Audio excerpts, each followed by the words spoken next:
아버지, 오늘도 저희를 불러 은혜의 자리로 이끌어 주시니 참으로 감사드립니다.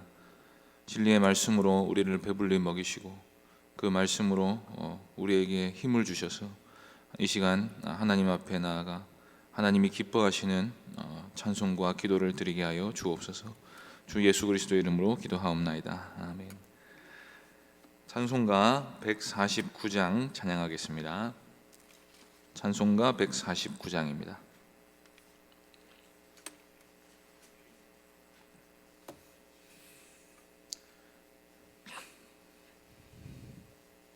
찬송가 149장 함께 찬송하겠습니다.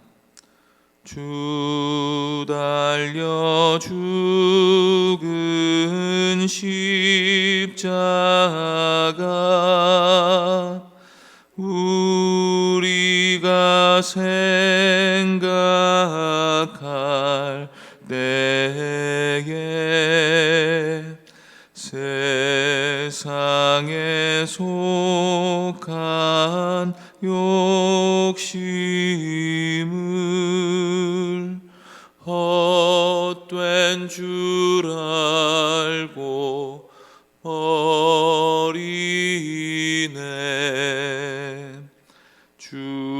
죽으신 구주 밖에는 자랑을 말게 하소서. 보혈의 공로 힘입어 교만한 마음을 버리네. 못 박힌 손발 보니 큰 자비 나타내셨네.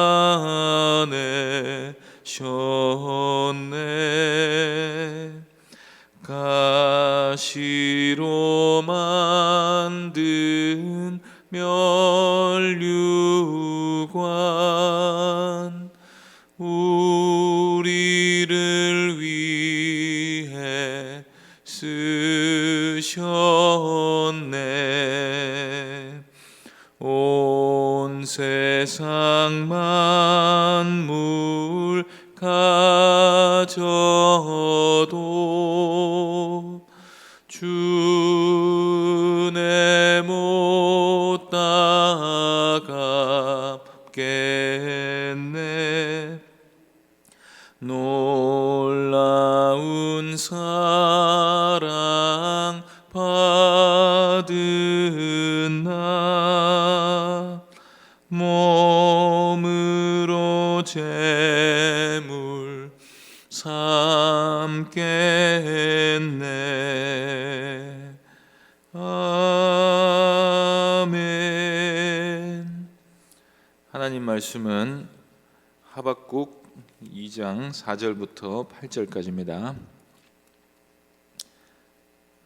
구약성경 1303쪽입니다. 하박국 2장 4절부터 8절까지 말씀입니다. 하박국 2장 4절부터 8절까지 찾으셨으면 한 절씩 교독하겠습니다. 보라, 그의 마음은 교만하며 그 속에서 정직하지 못하나 의인은 그의 믿음으로 말미암아 살리라.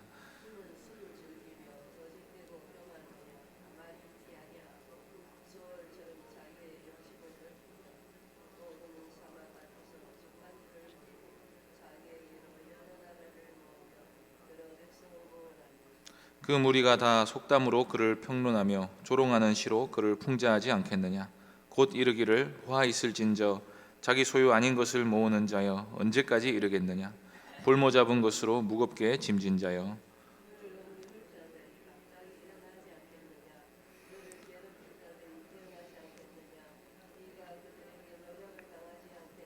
함께 읽겠습니다. 내가 여러 나라를 노략하였으므로 그 모든 민족의 남은 자가 너를 노략하리니 이는 내가 사람의 피를 흘렸으며 또 땅과 성읍과 그 안의 모든 주민에게 강포를 행하였음이니라. 아멘. 이 시간 악인의 교만과 의인의 믿음이라는 제목으로 하나님 말씀 전하겠습니다. 하박국 선지자는 거룩하고 의로우신 하나님께서 왜 바벨론과 같은 악인이 활개를 치도록 내버려 두실 뿐 아니라 그렇게 악한 나라가 자기보다 의로운 나라를 삼키는데도 어떻게 가만히 계시느냐고 물었습니다. 그에 대한 하나님의 대답은 때가 되면 하나님이 바벨론을 심판하시고 그 가운데서도 의인은 반드시 건져주신다는 것이었습니다. 이때 의인이 누구냐고 했을 때 의인이란 그 속에 믿음이 있는 사람입니다. 이 믿음이 무엇인지에 대해서는 깊은 숙고가 필요합니다. 왜냐하면 이 믿음이 구원과 직접적인 관계가 있기 때문입니다. 믿음이 있으면 구원을 받게 됩니다.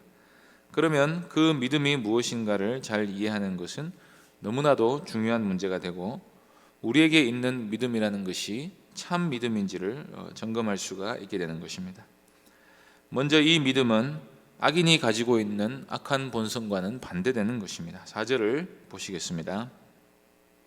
보라, 그의 마음은 교만하며 그 속에서 정직하지 못하나 의인은 그의 믿음으로 말미암아 살리라. 악인의 마음은 교만합니다. 악인의 마음은 정직하지 못합니다.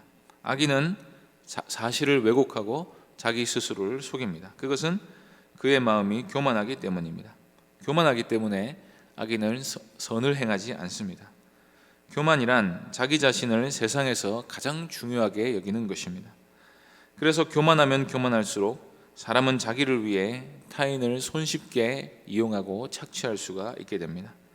교만한 자는 타인을 착취하고 짓밟고 군림하고 심지어 죽이기까지 하면서도 자기만 만족하면 되는 사람입니다. 바벨론은 바로 이 교만 때문에 하나님께로부터 심판을 당하게 됩니다. 이런 바벨론의 악한 습성에 관해서는 5절에 이렇게 말씀합니다.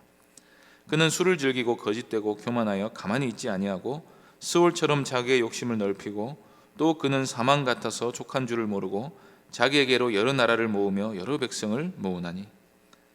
여기서 묘사된 악인의 특징은 여러 가지 중독에 빠져 있다는 것입니다. 악인은 술을 즐깁니다. 자기 육신의 쾌락을 위해 살아갑니다. 그리고 교만하여 가만히 있지를 않습니다. 교만한 자는 자기 교만을 드러내기 위해 여기저기 힘자랑을 하러 다닙니다. 이 교만은 항상 욕심과 붙어 다닙니다. 바벨론은 자기를 자랑할 뿐 아니라 욕심을 끝없이 넓힙니다.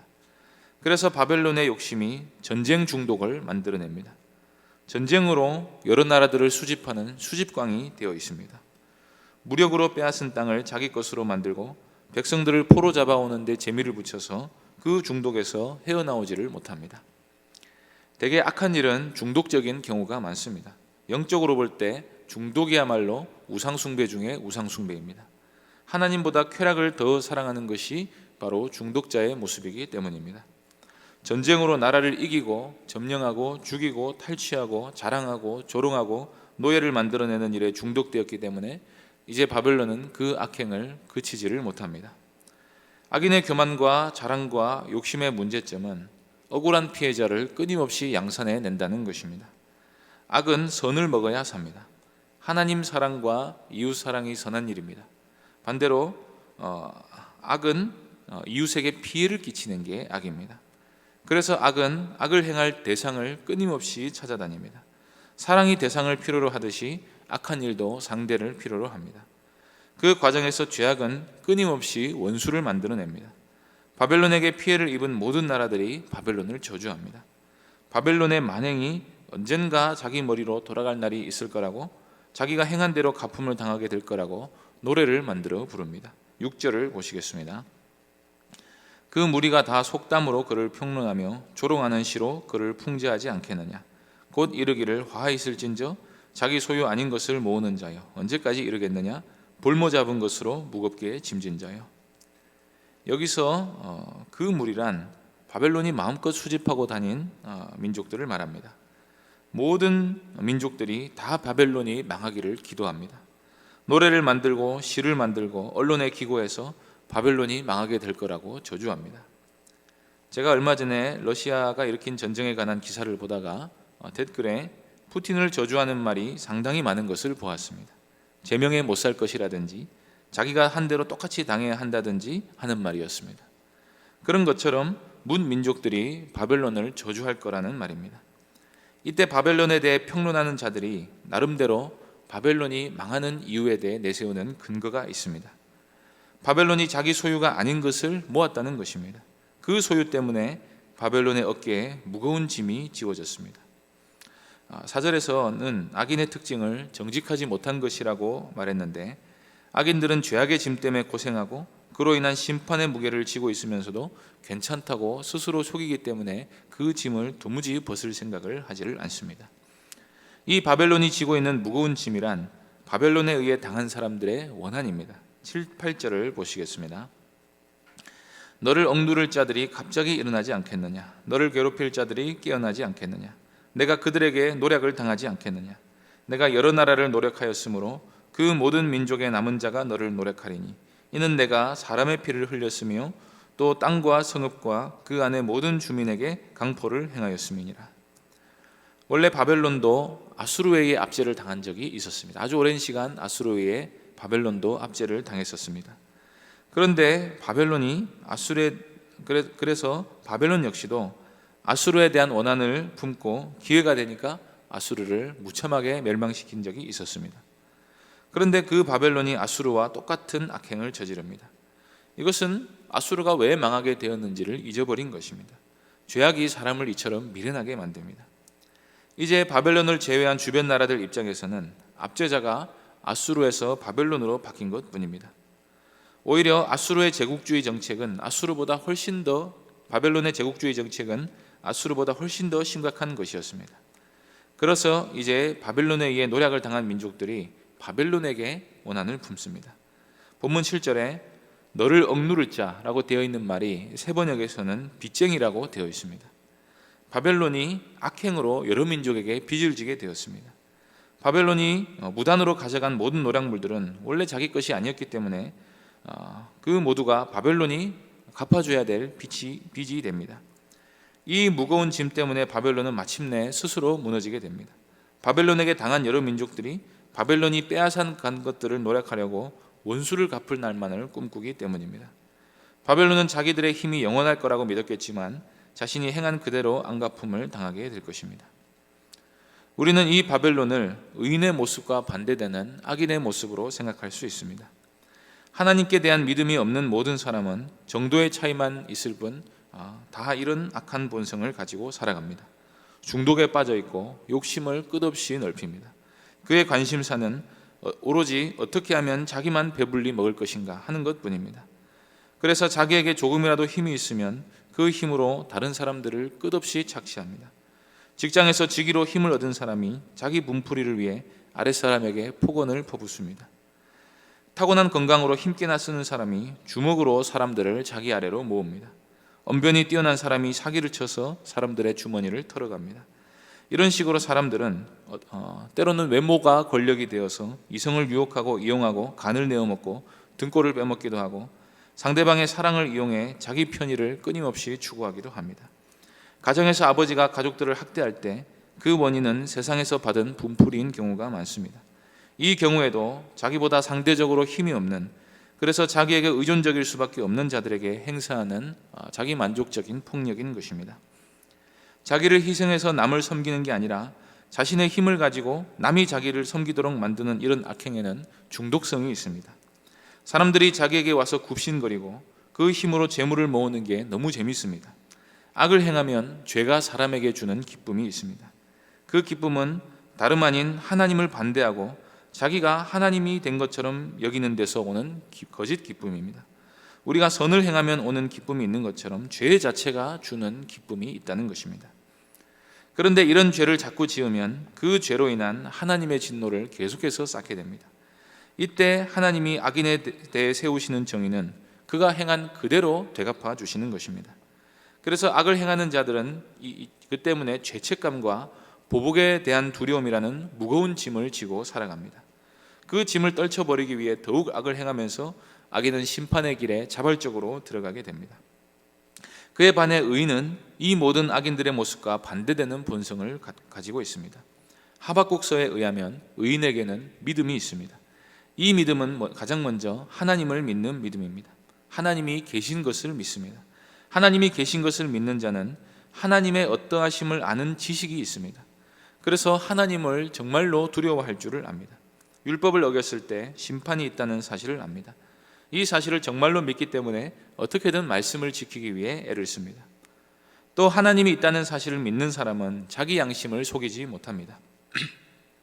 어차피 하나님이 다 보고 계시고 마음의 생각까지도 세고 계시다는 사실을 의인은 알고 있습니다.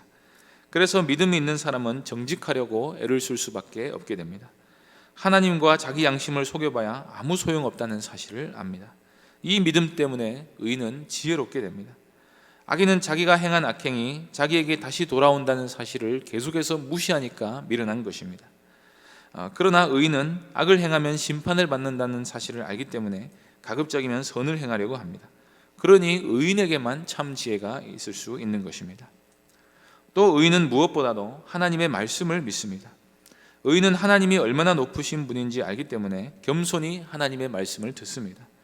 하박국 당시에 예레미야를 통해 들려주신 말씀, 즉 바벨론에게 항복해야 산다는 말씀은 참으로 믿기 어려운 말씀이었습니다. 그러나 겸손한 사람은 믿기 어려운 말씀이라 할지라도 하나님의 말씀이라면 자기를 부인하고서라도 믿습니다. 마찬가지로 복음은 우리에게 자기가 세운 모든 의를 부인할 것을 요구합니다. 율법의 행위가 아니라 오직 믿음으로 구원받는다고 말해줍니다. 미련해 보이는 십자가, 이해가 안 되는 십자가를 믿는 믿음으로 구원받는다고 말해줍니다. 그럴지라도 겸손한 사람은 그 말씀을 믿습니다. 그러니 의인이 그 믿음으로 살 수가 있는 것입니다. 그래서 의인이 가지고 있는 믿음이란 단지 하나님의 말씀에 대해 단순히 알고 있는 것만을 말하는 게 아니라 의인이 가지고 있는 그 변화된 본성을 뜻하는 것입니다. 악인은 그 마음 중심이 악한 쪽으로 기울어져 있습니다. 그래서 자기를 사랑하고 교만하고 정욕에 빠져 있습니다. 그러나 의인은 그 마음이 하나님께로 기울어져 있는 사람입니다. 그래서 자기 눈과 귀를 즐겁게 해주는 것이라 할지라도 하나님의 말씀이 아니라고 하면 자기를 부인하고 진리를 따라갑니다. 그래서 의인이 믿음으로 산다고 할 때 이 믿음은 다른 말로 신실함이라고 말할 수도 있습니다. 의인은 그 신실함으로 말미암아 산다고 해도 말이 됩니다. 왜냐하면 하나님이 우리에게 주신 믿음은 단지 교리를 이해하고 머리로만 아는 것을 뜻하는 게 아니라 하나님을 사랑하고 그 모든 약속을 믿는 믿음 안에서 진리를 따라 행하려고 하는 변화된 본성을 가리키는 것이기 때문입니다. 이 의인은 정말로 믿기 때문에 진리를 따라 살려고 합니다. 정말로 믿기 때문에 의를 위해 핍박도 감수합니다. 정말로 믿기 때문에 구원의 소망을 위해 바랄 수 없는 것을 바랍니다. 바벨론에게 항복하면 살 수 있을 뿐 아니라 다시 고국으로 돌아올 수 있다 하는 소망을 예레미야의 말씀만 믿고 어떻게 그 믿음을 가질 수가 있습니까? 그러나 하나님의 참 백성들은 마음이 겸손하기 때문에 그 말도 안 되는 말씀을 귀담아 듣고 그 말씀에서 소망을 발견하는 것입니다. 전도를 해보면 복음이 참 믿기 어려운 내용인가 보다 하는 생각이 들 때가 많습니다. 그래서 이 복음은 하나님이 그 속에 믿음을 주시고 살려주시는 영혼, 즉 은혜로 구원받은 거듭난 의인만이 믿게 되는 것입니다. 우리는 믿었기 때문에 의인이 되는 것이 아니라 구원받았기 때문에 의인이 되었고 그 의인 안에 하나님이 새롭게 창조하신 본성이 바로 신실함으로 대변되는 참 믿음이라는 것입니다. 그러므로 의인은 그 믿음으로 말미암아 살게 됩니다. 이 믿음이 우리 안에 있다면 그 믿음이 곧 하나님의 구원이신 줄로 믿으시기 바랍니다. 그리고 이 믿음이 있는 자는 악인처럼 살지 않고 이웃에게 선을 행하며 사는 존재임을 기억하시기 바랍니다. 하나님이 우리에게 창조하신 이 믿음이 구원의 선물인 줄로 믿고 오늘도 하나님의 말씀을 믿고 그 말씀 안에서 소망하며 그 말씀대로 살아가는 귀한 성도님들 되시기를 바랍니다. 기도하겠습니다. 하나님 진리의 말씀으로 우리를 가르쳐 주시고 우리에게 창조하신 이 믿음이 우리의 의가 아니라 하나님의 선물임을 보게 하시니 참으로 감사드립니다. 하나님 아버지, 이 악한 세대에서 우리를 건지셔서 하나님의 뜻을 행하며 이웃을 참되게 사랑하는 존재로 우리를 변화시켜 주셨사오니 오늘도 하나님의 뜻에 순복하며 살아갈 수 있도록 또 하나님의 말씀을 믿고 그 나라를 소망하며 살아갈 수 있도록 그 나라를 소망하며 의를 위한 고난도 감수하며 살아갈 수 있도록 은혜 베풀어 주시옵소서. 주 예수 그리스도의 이름으로 기도하옵나이다. 아멘. 하늘에 계신 우리 아버지여, 이름이 거룩히 여김을 받으시오며 나라의 임하옵시며 뜻이 하늘에서 이룬 것 같이 땅에서도 이루어지이다. 오늘날 우리에게 일용할 양식을 주옵시고 우리가 우리에게 죄 지은 자를 사하여 준 것 같이 우리 죄를 사하여 주옵시고 우리를 시험에 들게 하지 마옵시고 다만 악에서 구하옵소서. 대개 나라와 권세와 영광이 아버지께 영원히 있사옵나이다. 아멘. 오늘도 겸손히 하나님과 동행하며 살아갈 수 있도록 은혜를 구하며 기도해 주시고, 새 교회당 건축을 위해 기도해 주실 때 추운 날씨에 안전을 지켜주시고 예정대로 5층 공사가 잘 진행될 수 있도록 위해서 기도해 주시기 바랍니다. 다음 주 월화수에 있을 성경 통독 수련회 위해 기도해 주시고, 주일학교 겨울 사역 위해서 기도해 주시고, 또 병중에 여러 연약한 성도들 위해서 기도해 주시고 개인적으로 기도하시기 바랍니다.